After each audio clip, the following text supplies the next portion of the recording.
Side Out with Dave And Mickey. on WZZR, broadcasting from Australia for Revolution Radio on freedomslips.com, where it's more than just radio. So jump into the chat room if you can. This is show number 440. 0 or not 40 and 400. It sounds like it's not 40 and 400. I know it's I not. know, It right? isn't. Not. It isn't. It It is not. It Who's on isn't. first? It isn't not. Nothing. It Who's on isn't first? It's on air, online, and on your smart device, so grab an app to listen anywhere or listen at home on a Grace Tabletop digital radio. I found them online, Mickey. I remember... I know, me too. Yeah. Nighthawk said, you know what? You can use these devices to listen. And I went, that's pretty cool.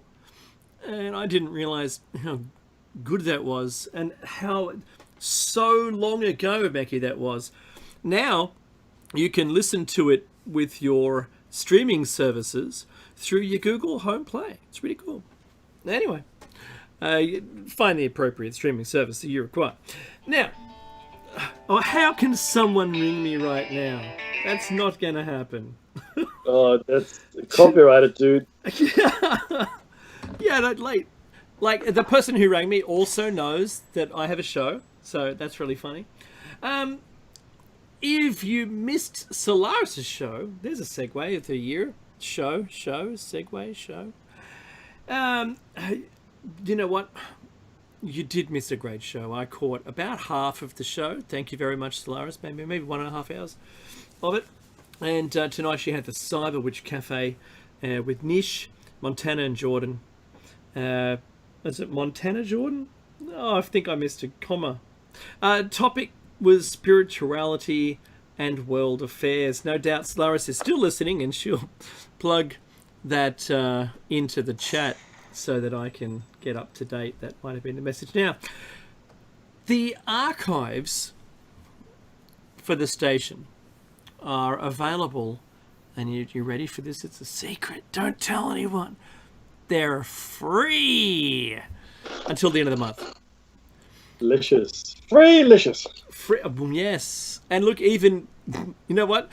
Even if you don't like it and it's free, do you still take it? Absolutely. Right? So, why don't you jump into the archives? Now, once the Patreon access is turned on, then I know that Meki and I are going to upload a bunch of shows that we've got, and there might be some historical stuff going as far back as it is humanly possible to recover things. So we'll be putting those into the archives to promote the station, and we look forward to that happening. So it is one way of supporting Revolution Radio, is simply just subscribing to the archives. And that's probably the easiest and best way to keep the platform going, because I know that these servers cost money. They're now clouded, Becky. Did you know that? I would have thought so. They weren't prior. And thanks to some of the tireless work in the background by the station's, one of the station's friends, one of our friends, personal friends, Mackie, Tones, has gotten that up and running and a lot of the functionality back that was lost when it was moved. And thank you, mate. Great work for that. And it takes me to the serious component of our intro. And as every week we say this, I think every week, Mickey, it becomes more important to me, especially through this lockdown, that we understand now that we're grounded. And I mean grounded with, your shoes off on the soil. We're grounded in the location that we're at, where what's not sedimentary? What's the term for not going anywhere? Sedentary. Sedentary. There you go. So that's how we are now with the pandemic, which the WHO says may last 2 more years. And you know what? This has made me reflect upon the people that used to stand where I've been. Even though I'm in the bush, there were the original custodians of the land, which did a hell of a better job than looking after this planet than our raping and pillaging. We're kind of Viking mob, aren't we, Meki, really? And where I live, it's the Darkinjung people. And Meki, where you live? It's the Durack people. Yes. Now, did you know that there's a section of forest called the Durack Forest Yes. up near where I live? Yes. And it was Yes, part and of the highway of travellers. You find, and this is interesting as well. I mean, obviously, coming to Australia, you don't really realize this. You understand that some of the place names are Aboriginal in nature. Like, it's easy when you hear things like Parramatta, Wagga Wagga, that Wollongong, Woi Woi, you assume it. But Camray Gal, there's the Camray Gal people. It's all over. It's all over Australia. It's a nice little tribute. It's too little, too late. But it is certainly, and that's why Dave and I do these. I guess paying off our respects to I nearly got through that part. I know. Go ahead. And because of our reflection and our, I suppose the best way to put it would be, and I'm still looking for the word, did you know that? If I continue to talk, maybe the word will pop into my head. It will pop in. Occasionally it does, and sometimes it's off doing something else. Like my children. They were talking to me a second ago. Old age is going to be such a smooth transition for you. Yeah, I think I'm part way there. They call it a midlife crisis. Is that the moment in which you think that you're the first part of the awareness cascade of getting older? So anyway, look, we pay our respects, our newfound respects to those, upon reflection, to those elders past, present and emerging that looked after the lands that we live in. And look, it's pertinent to us with these names, and rather than tribes over here, they were called mobs. So find out, do the research in your own land of the people that once inhabited that land as caretakers, not the people that just, if you're, from Northern Europe, maybe, Viking isn't going back far enough. Keep going. Try to find the original. See, in Australia, it's easy to say that the custodians of the land that we know of, the Aboriginals, were here at least 80,000. And every single show we do, there is more evidence that suggests it could be much longer than that. So at a guess, we could be looking at 120,000 years, easy. And further back in time, yet potentially, as we uncover more and more sacred sites, or even just sites in general, unless of course we blow them up first, and then we won't find them. Yeah, just leave that up to big corporate mining endeavors to. They'll do that. Yeah, they did it the other month, whenever it was. We were all in lockdown, no one cares anymore. But they blew it up, and they went, "Oh, sorry. We thought we weren't going to affect it, but the millions of tons of explosives we put in the ground, really close to it, we thought it would just, survive that. Didn't. It destroyed it. But isn't there plenty more of these things? Clearly, there's plenty more, right? Absolutely. It's like, to put this in perspective, and maybe people don't understand really what happened here. So this is a cave, or cave system, if you will, a sacred place that has been in continuous use for 40,000 years. Mm-hmm. We don't have anything like that in Europe. If you were to do something similar in Europe, just to give you an example, you'd have to blow up the 20,000-year-old caves that have the cave paintings of Cro-Magnon in France. Yes. The name of the cave system escapes me momentarily, but to give you an idea, that's the kind of cultural terrorism that would equate to. In America, you'd probably have to blow up, the Petra. Think of Petra. If you blew up Petra, even though it's not nearly as old, we think, that would be on a similar scale. In fact, what ISIS did when they were rampaging through the area in the Middle East and, around there, blowing up, old Hindu and Buddhist statues and temples. That's about the same level of cultural terrorism, if you want to call it that. Wow, that's we're talking. We really are talking about things of age.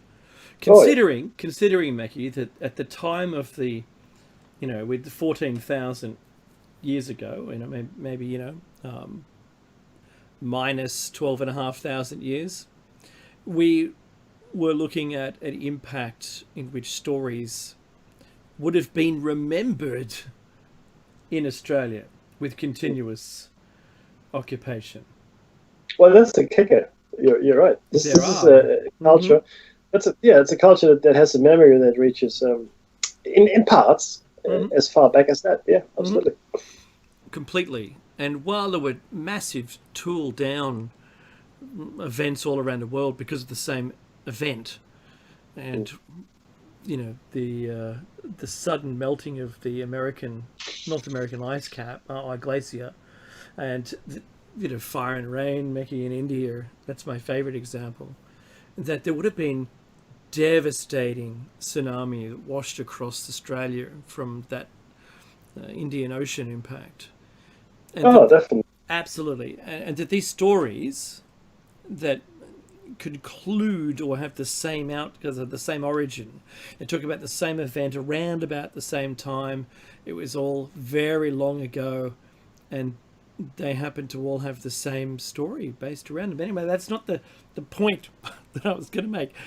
Just that in the place that you're at, do the research, find out who they were and how back indeed it was that they were, occupied. I don't like the word occupied. I mean, there were custodians there looking after the land with the belief that the gods and the plants and the land was sacred to them, and they were to continue to look after it. And the word occupied, though, in this context, it's not a bad choice of word, and I'll tell you why. What the British, and not just the British, but most of the European colonials did, they were looking for terra nullius. So terra nullius denoted a very specific area, and it was a very specific term. Terra nullius meant there was nobody there. There was no culture of humans that were the original inhabitants, right? Not terra incognita, which means the unknown earth, but terra nullius. So no man's land, really. And that's what they called Australia, because they didn't recognize the Aborigines as anything as near having a culture, similar to in North and South America, similar to large tracts of Africa and Asia, in fact. So the European colonists could go ahead and spread their civilization and gods to their heart's content, because they were doing the people in that area, in their mind, a favor. So any atrocity was justified by the fact, oh no, we are spreading the word of God and culture. So yeah, occupied is important because it denotes intent, and you can twist it any which way you want. But a lot of the Aboriginal or the original people around the world had a culture, a prevailing civilization, and that included forest management, irrigation, permanent settlements. Sometimes even farming, etc., etc. So yeah, definitely the case. Great news. I'm sorry, I don't want to detract from the seriousness of that discussion at all, except to talk about the news, and to begin with, well, Mackie, how was your week? Look, it was a week. It was a week. It's getting a bit long in the tooth, and I'm starting to feel it myself. I mean, I've got a team of people that I sort of, look after from a work perspective, and I tell them, find your routine, find your safe spot, happy spot. Make sure you've got regulated work hours. So start, even if you're working from home, start at a given time and finish your day at that time. At the same time each day if you can, just to give yourself a sense of normality. But I'll be honest with you, that sense of normality it's evaporating a little, Dave. Just from a personal note, it really is starting to feel very different to obviously, it is different to years before, where you would be making plans, maybe go on a holiday, or I was in the city yesterday to go shopping, just for a little bit. That's a big event now. Yeah, it is, and it was such a strange thing. It was fairly quiet, and a lot of shops had closed down. Or not closed down. I mean, are closed, or some had closed down, of course. And it was just a really strange thing. And a lot of people wearing masks and so forth. It is a very different kind of environment, and I don't like it, as most people don't. It's a little different. Obviously. It's a little difficult to differentiate between a store that's completely gone or one that's just simply closed temporarily. Correct. Because that's that zombie right. companies. Yeah, well, yeah, you're right. Right, and in Australia we're lucky because the laws are fairly lenient, and there's relief talk and job help and all that wonderful stuff. But yeah, look, it's getting more and more difficult to deal with the situation. Initially, I was, because I mean, from a personal comfort level, the same as yourself, we're prepared to deal with this kind of thing. We have the provisions that we need, right? But what I underestimated, I guess, but it has been almost 6 months, hasn't it? Maybe the mental component of it, because we're all experiencing now what house arrest would be like. If you're in a really high lockdown area like Melbourne, then you understand what house arrest would be like, right? And in some cases, when people are lonely, Dave, and they don't have a family, a solitary confinement, considered one of the most cruel and horrendous punishments that you can give someone is a solitary confinement for any given length of time. But yeah, look, other than that, because truly it does your sanity no good whatsoever. Yeah. 100%. And look, David has put together some great news items we're going to discuss with you here as well, and the continuing, we talk about the floods, food shortages, etc., etc. But you know what? One thing that struck me this week, and I'll just share it with you. I mean, look, you can hate Trump or love Trump or have no opinion. Actually, it's impossible not to have an opinion on Trump, I think, at this point. But whatever your opinion might be, take a step back and ask yourself why the establishment is trying so hard to get rid of him. I'm not saying I'm a Trump supporter or not. It doesn't really matter what I think because I can't vote anyway in the States. But my point here is, if someone is trying so hard, I mean, there's hardly any positive reporting on the man. Even his niece has come out. I actually listened to a couple of interviews with his niece, who published a book on him, and it's I mean, if it's all true, I do feel sorry for him for his upbringing, etc., etc. But there's a lot. I mean, he's being compared to the Nazis that ran the concentration camps. I watched one documentary, I think it was called Unfit, where they talked about what was it? I can't remember. Narcissistic or psych. No. Anyway, it's a condition that a psychiatrist came up with after having survived a concentration camp, and he couldn't understand how people could act in the way that the Nazis had acted in those concentration camps. So he analyzed it for decades and decades. He came up with an analysis, and it was narcissistic. I'll look it up for you and I'll give you the term later. But he says that Trump has the same hallmarks, the same traits that those Nazis displayed in general, right? So that's a pretty strong statement, Dave. Make no mistake. That's a pretty strong statement. So why? So there are two options here, right? Really, I mean, two main. I mean, others. Option. Well, it's been worded. Well, either right, it's all BS, right? I mean, it's just they're trying to just destroy him. I mean, that's one option, right? Or it's true, right? I mean, there's some shades of grey in between, of course. But of course, a lot of people are pushing toward it being true. But if it isn't, then this is probably the worst kind of character assassination I've ever seen. If it's not true, if it is true, then I guess we have to take it at face value and go, okay, fair enough, maybe it is true. But it's really quite something to watch it, and you really have to take a step back and understand what's going on, right? Because he's got they don't leave a good hair on his head. no pun intended. Right? Yeah, all of the pubic hair comb over. Like, I shouldn't speak ill of the guy that I can't vote for, and I ask that everyone who didn't vote has zero opinion on it. Because if you want opinion, then you vote. That's as simple as that. And you can't be upset afterwards in hindsight. Oh, I really should have voted. But I'll voice my opinion now that I didn't vote, and he's in. So good luck. But Mecky, looking at the choice, right? Joe Biden, Creepy Joe. If you haven't seen any montage of him clutching, I have too, clutching and touching young children, young women, not young children, young females. That's better because they're not women yet. Sorry, Dave. Sorry, it's called malignant narcissism. Malignant good narcissism. Man. Yep, there you go. That's the one that malignant. That means it's growing. Yeah. It's like a tumor. It's not a tumor. It's not a tumor. It's not a tumor at all. Right. So malignant means it's getting worse, right? That it's detrimental. Isn't that right? Isn't that right? It's not a good thing. No, it's generally considered extremely bad. Yes. Yeah. Well, it depends on the context, right? So no, I'm joking. So that was almost channeling one of my friends from school, to be honest. A tremendous. I won't name him. Tremendous fellow. I loved him very much. Great guy, and he's got kids and a family now, and he's doing very well for himself, and I'm really happy.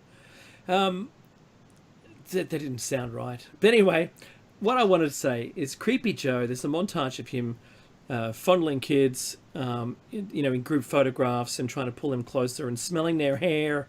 Oh, wow. It rubs its lotion on its skin, Mackie. That's what I can say. I'm watching the The only way to make him palatable was by having the VP announced recently, and I think that might be enough guns to outgun Trump, but that just depends. Yeah. It only depends on the G-up, doesn't it? Like, you're going to get the people motivated to vote, actually vote, not the dead voting or the minority of a minority group voting, hoping to get as many people as possible. But I do have a piece later on about Davos group plotting to get rid of him, and I know that's where Mackie's thoughts came from, looking through the show notes. But I wanted to start quickly with our SARS-CoV-2 update, and I've got all that set up, ready to go. If only my thing would work.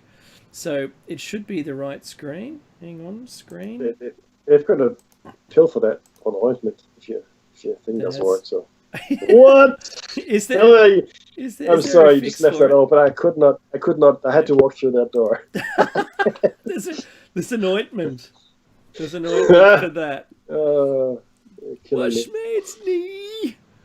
Okay. It hurts so good. Are there any stairs? Just one. Nuts to you. Grandpa Simpson. Okay, so Mecky, I was looking at this week at some figures changing. So I think it was Chile or Spain went down by 100,000. They probably adjusted some of the figures that might have been misreported. So look, over the last 5 days, they went up organically, and now they've dropped down. And I heard about people doing like countries are now analyzing the numbers and going, oh, okay, that's not quite right. Yeah. So we're talking about see, no matter which side you look at and who's giving the numbers, you're looking at a worldwide census. This is what this is, right? And it's fraud, of course, with inaccuracies, and we've seen adjustments like this before. I suggest we will see them again in the future as well. But the overall trend, though, Dave, while for some countries it might be a good thing, we've identified, okay, well, it's not really that bad. That's nice. The overall trend, we have now leveled off. That's a nice word. At 5,000 people dying per day. Yep, that's where we're leveled off. That's not bad. And it isn't. And we've leveled off. And this is really quite telling here. 250,000 a day. New cases that are tested cases. I'm talking about tests, right? That's what we're talking about. Yeah. Funnily enough, and this is what actually brought to my attention recently. Well, I have a lot of family and friends in the medical profession here in Australia. The only person that I personally know that that has contracted COVID-19 or SARS-CoV-2 is a cousin of mine in Germany, potentially, unless she used that as an excuse in order not to attend the family function, which is quite possible. No, you laugh, but no. That's what my family would do. Right? Yeah. So, but yeah, look, I'm lucky too that I guess that I don't know, but you, Dave, if you know anybody that has contracted it or is in fact ill with it, but blessedly, I'm not yet aware of anyone in my immediate circle that has been sick. There was a friend of a friend of a friend within the family group, so I'm not not specifically friends with them, but they've contracted and one passed away, from what I understand, and a few others with it are recovering. Well, none went critical. One just up and died. That was it. Like they so far removed, but a long extension of a family with friends. And look, all of the talk that it is, it's in our society and it's really bad and it's all, and then the talk of the conspiracy theories where it's it's a pandemic, and pandemic just means that it's a real pandemic, but it was planned in advance. I'm not going to dispute that. I don't have enough evidence to prove it or disprove it. The other is that it's not really a disease, and I know, Meki, we try not to say that it is or isn't on the show, because we leave that up to the listener to understand what it truly means to them. And I would argue that this, while it's at the moment only, I think 5.1% fatality, or the case CFR or case fatality rate overall of all of those who have been tested with it and died as a result of having it. You can argue as much as you like that the people who died may not have died from the virus, but they had it when they died. Don't care. I'm not there and you weren't there, and we don't know the true case by case basis analysis of each of the deaths. However, it does make your lungs fill up with fluid if you're not treated, if you go critical. If you're not treated, it's a very long, 5 weeks on a ventilator and then 6 months of recovery. Good luck if you believe that your liberties are more important than your own health or others' healths, then health, that's not plural, the health of others, then I can't help you. If that's what you think, fine. I'm not going to try and convince you any way, shape or form. Do what you like. All I can say is, if you take the precautions that are important in order to not contract the virus, then you'll actually be doing yourself a favor by not contracting all of the other viruses that are there that live on surfaces and do all of those things. Yeah. Right? Flu's way down this year. Flu's down to 10%. It's down 90%.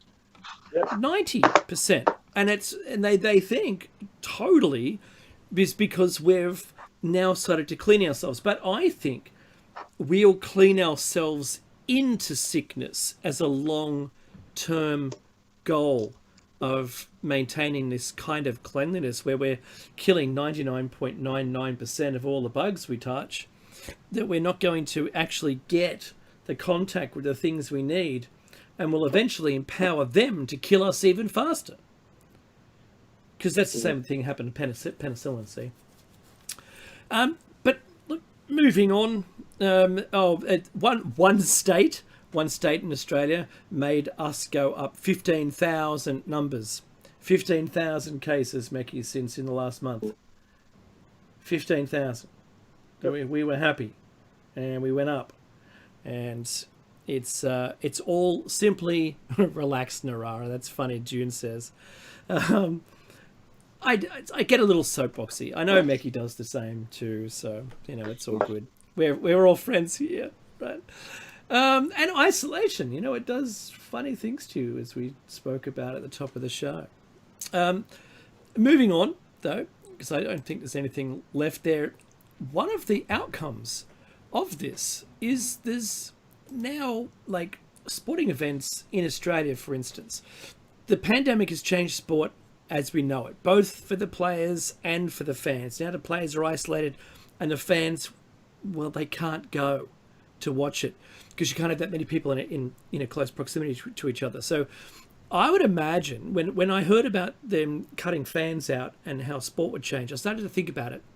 And I wrote this a long time ago. It never came about. I just never got the news story out. It was never the top 5. I would imagine that this would play havoc with the sponsors, that is the pandemic, and that it should increase TV deals since we're all stuck at home. But since we're all locked away, and it might be at least 2 years or so, says the WHO, until the virus is gone. These were the reasonings for it. And look, in Australia, what they've done is they've football, and that is in all the codes, have banned spectators, and now they've got some cardboard cutouts in the spectator field, right? In the grandstands. Motorsport, no fans at all, unless of course you live in the Northern Territory, and they're allowed trackside up there because they don't have any active cases, which is great. Good for you. The rest of the country, not so much. We're all suffering greatly from this, and I'm quite a motorsport fan. And could you imagine if NASCAR was spectatorless? What that would do? Imagine Daytona without a single spectator. All these supporting industries that affects. Coca-Cola, for instance, Mekki, is down something like 80% in sales this year to date. And it's just crazy. So, but this has now been announced that in the Kentucky Derby, it's going to run without fans, I think for the first time. They said you don't have a choice. Yeah, but they said they might allow 14% capacity with extreme spacing, or only 14% is like only the executive suites. Look, the problem is that this look again, not discussing whether or not there is a virus, but whatever is happening here, seems to like crowds, and there's really no other way at this point to deal with it. It seems, if it's all just nonsense, right, then it is the biggest experiment, the biggest social experiment ever in the history of us. Yes, there's no there's nothing else comparable. If this were a hoax, right? If this were a psyops, right? I mean, it's just beyond brilliant, right? In all the wrong ways, but it is beyond brilliant. I like your argument before about having everyone from the medical, frontline staff, actors, governments, government departments, all of the media, everyone playing to the same hymn sheet, right? So that's an amazing effort to undertake in the first instance. If this were a virtual reality, easy. You just change the gameplay, right? And maybe it is, I don't know. But the point here is that it's really quite an effort to undertake. And the only choice that we have, though, if it isn't, is to really, I guess, be away from each other. And Dave, you're right. The sport as we know it, even though I'm not a huge sports fan, as you know, it's just not my thing, right? But I do appreciate why people like it. I get it, right? I'm not stupid. But it certainly is a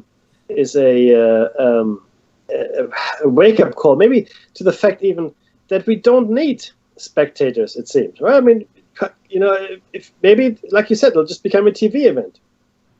There's the perfect opportunity to translate each of these into the biggest TV deals the world's ever seen. Because if you can't go there, you want to watch it. It doesn't matter.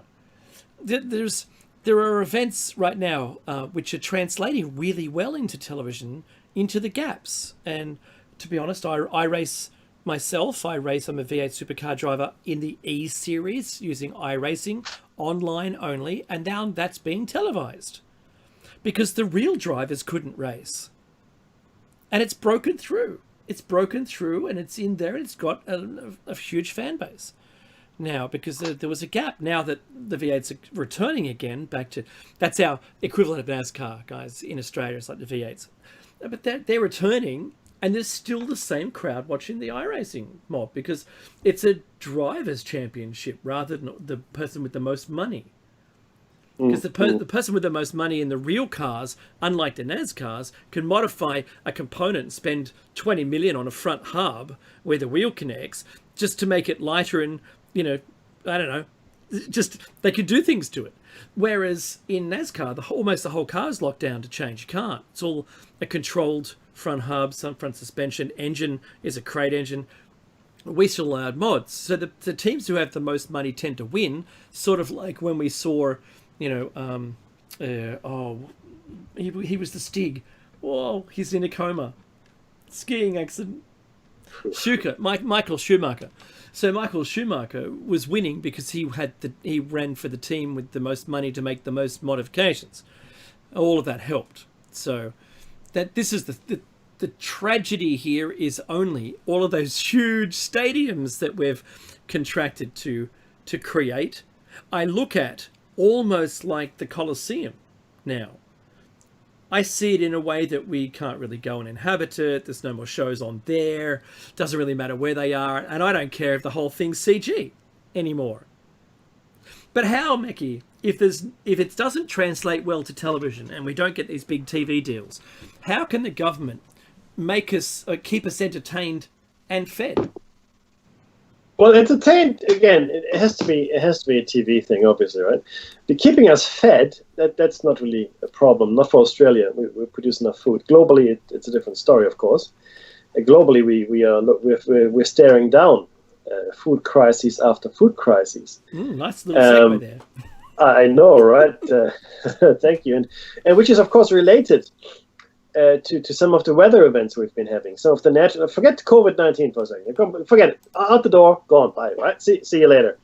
We've seen locust swarms. We haven't seen, or the like of which we haven't seen since biblical times. Maybe we are seeing floods and weather events, which are increasingly worsening, and nobody in the commentary is not relating it to climate change. So there's nobody saying anymore, oh yeah, this is just a freak event, nothing to do with climate change. Everybody is saying it's climate change. Because the question is, now the reporters ask, how do you know it's climate change? Before they asked, how do you know it's not climate change? That's right. And this is really interesting. I have a family, or my wife and I have family in the Bay Area, right, which is now affected significantly by fires. I know Solaris in her area is infected significantly by wildfires, and I hope that everybody is safe. I really do. So the West Coast is having a really hard time in SoCal. Oh, Colorado as well. My thoughts and wishes, well wishes go out to everybody there. We in Australia know bushfires only too well, but all of this, of course, has a knock-on effect, Dave. Right? The floodings and the fires destroying. Yes, they're destroying stuff, but they're destroying food and the ability to distribute food and grow food and store food. The locusts eat food. There's a lot going on here. Worldwide shipping has been interrupted by COVID-19, right? The worldwide supply lines have been interrupted. Planes still fly, ships still sail. Yes, nowhere near where they were before. Right? You know what I mean? It's quite critical. It takes 3 months to receive a package. It's smaller than a wallet from another country, because they used to piggyback on every single flight, inbound and outbound.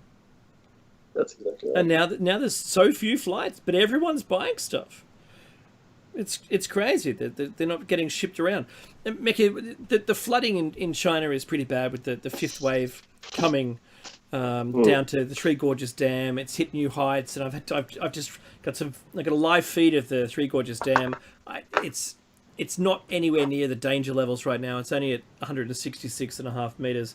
If it got to 175, and maybe even 180 meters, I think we'd be looking at some maybe water spilling across the top of it.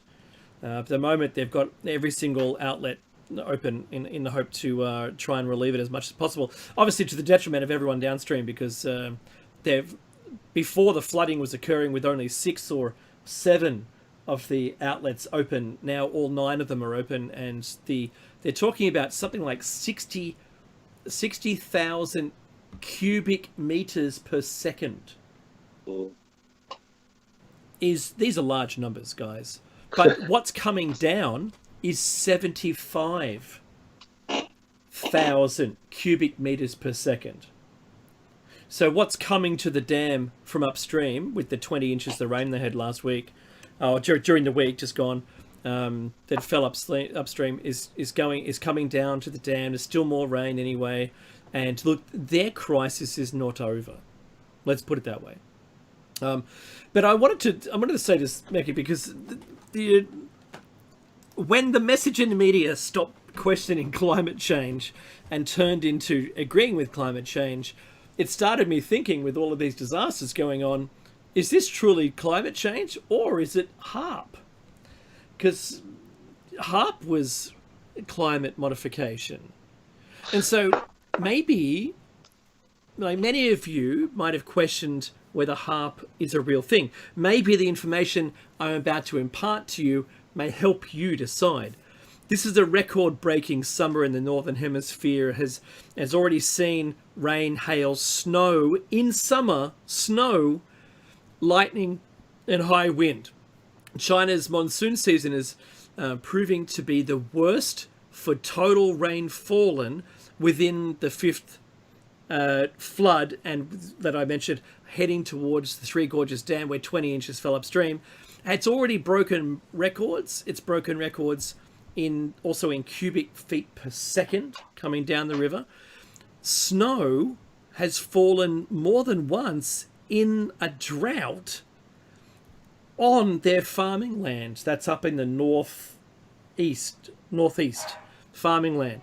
And because of the very rare type of inversion, so meteorologically, that's when you get, instead of the warm moist layer above the land, and the land is dry, it swaps around, and the other way around. So the warm moist on the ground and really cold up at the top. Now it's swapped around, and the warm moist air fell through the cold air, causing snow. It's crazy. Like in summer, Mackie. Summer! Oh, yeah. Right? Go on. Yeah, it does my head in.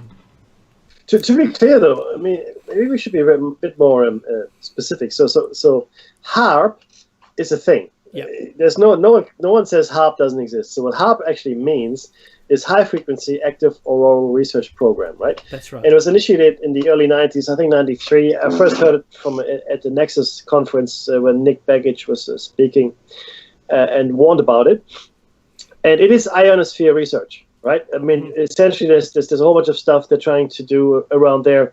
It's a high-power, high-frequency transmitter used for study of the ionosphere. That's what HARP is. It is there. It exists. It's where it is in Gacona, Alaska. Of course, United States of America, right? Now, it was pitched as weather modification. Correct. Well, yeah. And what we're saying, or what we're saying, what some people are saying now is that it might be capable of weaponizing weather. Yes. Right. That's what we're saying here. So HARP is, yes, there it is. There it is. Look there. It's you can look at it. It's an array of antennas. It's a field of antennas, in fact, and transmitters, if you will. But whether or not it can modify weather and can be used that way is being questioned by significant numbers in the population. Like I said, Nick Begich, even Jesse Ventura, if you remember, former governor of Minnesota, also a wrestler. He was also in Predator. He's a fighter. He also questions, he thinks that it might very well be a weather modification system. Physicist Bernard Eastland claimed that HARP includes technology based on his own patents that has the capability to modify weather and, more importantly, I guess, neutralize satellites. Okay? Yeah. So it's also being proposed as a course of... It's directable and targetable. Correct. And it's also been proposed as a cause of low-frequency background hums. Those mysterious sounds we're hearing that have been heard in various different locations. So it's also been... Yeah. So, look, is it not? We don't know. Is the weather getting stranger and seemingly more targeted? You could argue that it is. Right? You could certainly make a coherent argument on that. I have, at this point, no firm opinion. But because it is doing the research it is doing, and it is playing around in the ionosphere, by the way, which is critical for our survival, just to let everybody know. without the ionosphere, we wouldn't really live. We have to be careful as to what it actually means. What's happening? Can we manipulate the weather? I mean, some people believe we can cause earthquakes. I mean, Absolutely. Some believe, believe that a HARP and maybe even a related satellite system is responsible for some of the earthquakes we've been experiencing. So it's a lot more complex, and we can't just plain out deny it. And just to call someone ignorant when they bring it up is exactly the wrong thing to do. We have to investigate it, right? We have to understand it. I think we'll do a deep show into HARP. I think we should. Yeah, I think we should. But to lighten it up a little, the HARP array was dismantled or turned off or no longer used for research officially, and they say that's replaced by satellites. So satellites have the potential of being able to perform the same function. So we'll just have to see what that means. But the thunderstorms, Meki, had 30,000 lightning strikes per hour recorded in China. One of those ones from last week I kept researching into. And China's also got the 5th typhoon this season, which is a new record. But in the US, they're at M already on the alphabet scale of naming their hurricanes. It's the 11th tropical storm name this season, setting a new record according to the record since settlement, and look to have to begin a new alphabet before the year is out, is what their call is. So they've got Laura and now Marco, and they're going to run out of letters. And so my question to everyone is, could HARP be another tool of war? And if so, do you think it is actively being used right now? I reckon, Meki, both countries, if they had the tool, would absolutely be using it against each other as so a tech war or a cyber war or trade wars or running each other's ships up each other's wahoos, right? Taunting each other. If you had this kind of soft weapon, soft weaponry that no one can, identify that it's you doing it, quite possibly, I think this would be right off the charts, and I think they're doing it right now. That's my call. Well, look, the thing is, why wouldn't you? Of course, the problem here is that you don't know what the knock-on effects are. So as soon as it's like Pandora's box, once you open it, guess what? It's open. And good luck closing it again.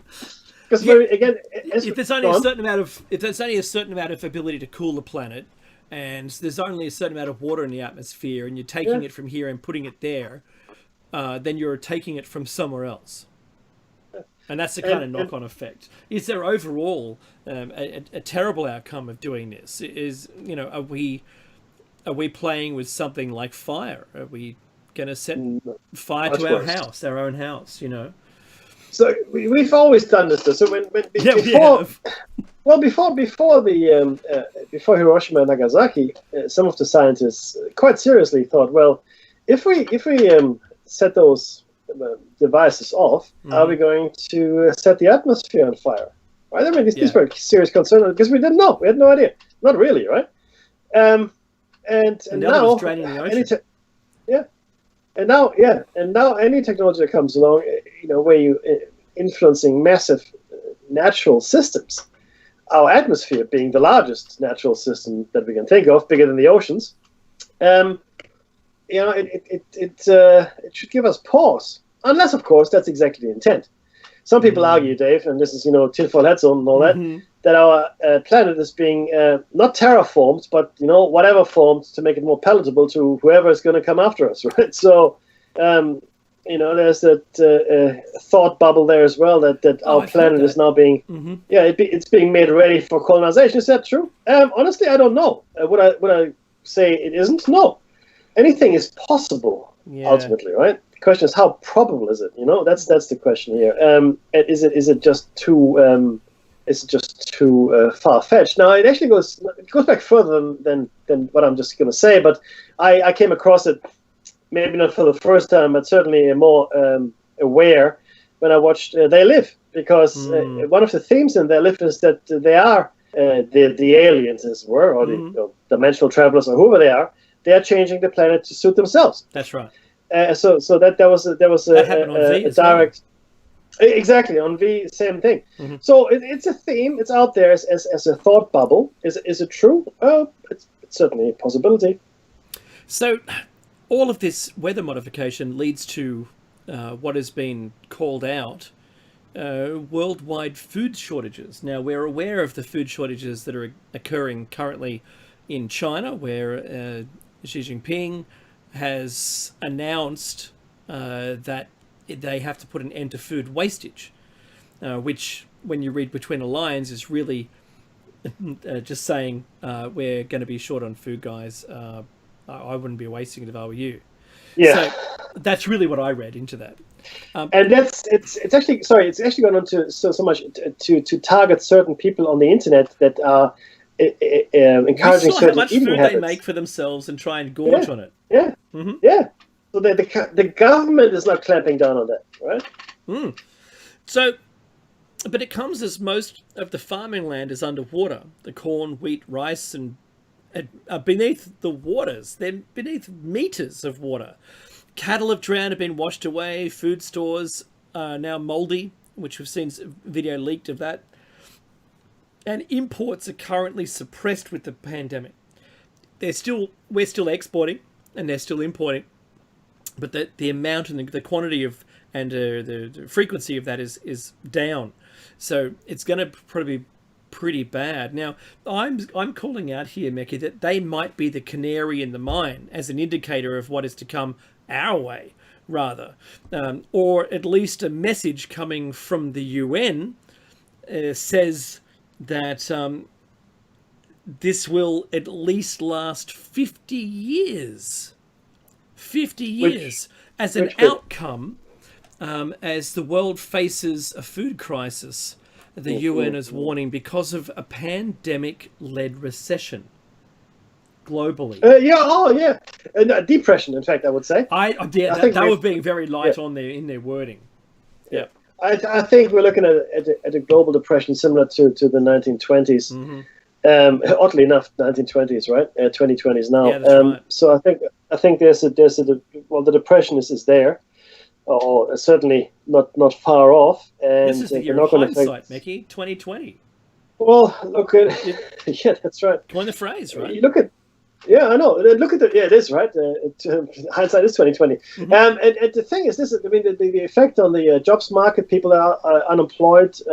It's phenomenal to see those figures, double-digit unemployment, etc. It's really worrying. It's worrisome. What do people do that have nothing to do? Well, you can bring down the age population that don't do anything and just useless eaters. Nice little virus gets that out of the way. But what happens in times like this, Dave, historically speaking, people are looking for certainty. So certainty was always found in extremes. Just like in the 1930s, globally, there was a surge in leftist and rightist behaviors, fascists, communists. All of that really came to its own in the wake of the Depression, because people didn't know where else to turn. They needed answers, strong answers. They needed people that could tell them, yeah, everything is going to be just fine. Just follow me and you're going to be okay, right? It's always a bad thing when that happens. You take people's hope away, hope for the future or prosperity for their family and children. You take that away, and then you're left with people that don't have terribly much to lose. Yeah, that's right. Well, it's only about a minute left. I'm going to ask you to donate and use the break to maybe buy something off the station, off the website. You can subscribe to our Patreon if you like as well, or the station's Patreon. There's the music, and we'll catch you after the break with our show topic. This is show 440. We'll see you then. It's only a short break. Don't go away.